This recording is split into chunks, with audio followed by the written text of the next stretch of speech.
umume ning pasar ki ngopo to, guys?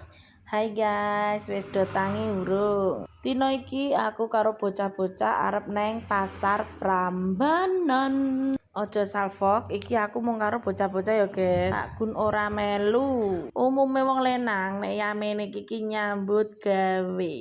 Wong lenang golek duit, wong wedok ngentekke duit. Ora iki aku yo reka-rekane yo ngewahi golek duit to iya. Apa-apa tak syuting ning pasar, tak syuting, isa-isa tak syuting, lempet-lempet tak syuting. Kuwi ben apa? Ya ben entuk duit. Yo ora, guys. Masih yo followerku gur 1000. Tetep ra pantang menyerah aku. Wis. Iki aku tekan pasar Prambanan yo, guys. Nah, iki nganti helmku ki lali ra tak copot saking semangate. Boro tak tekon nek do ning pasar ki jane do ngopo to? Nek aku ki ya jane ya ora ngopo-ngopo. Biasane nek ning pasar ki aku karo adik tok. Nek umume ning pasar kuwi blonjo to, guys. Nek aku ya ora ngelengke numpak eskalator. Mau ra tak shoot ya, guys, le numpak eskalator. Soale gregeli aku.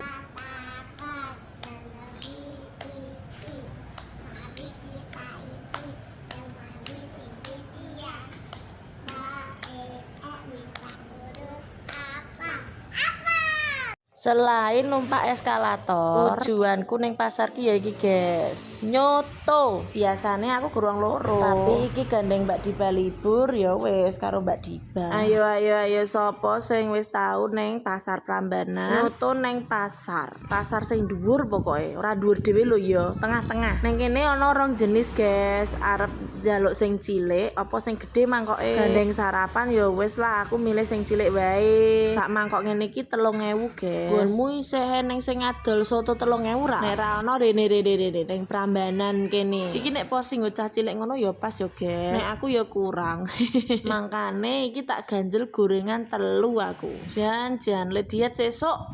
Terlihat menikmati sekali kan, adik. Soale ya wis biasa ning kene iki nek jajan. Lanjut, mosok ya ning pasar ra tuku-tuku to iya. Delala iki eneng ikan tenggiri, guys. Aku tuku ikan tenggiri dinggo gawe empek-empek. Info harga ikan tenggiri sekilo 70.000 ya, guys, nek ning pasar kene. Lanjut, iki aku arep tuku daging, tak kon gilingke sisa. Iki rego daging di harga 140.000. Nah, nek ndelok-ndelok ngene iki pokoke jan kudu tuku aku. Wis mulih entek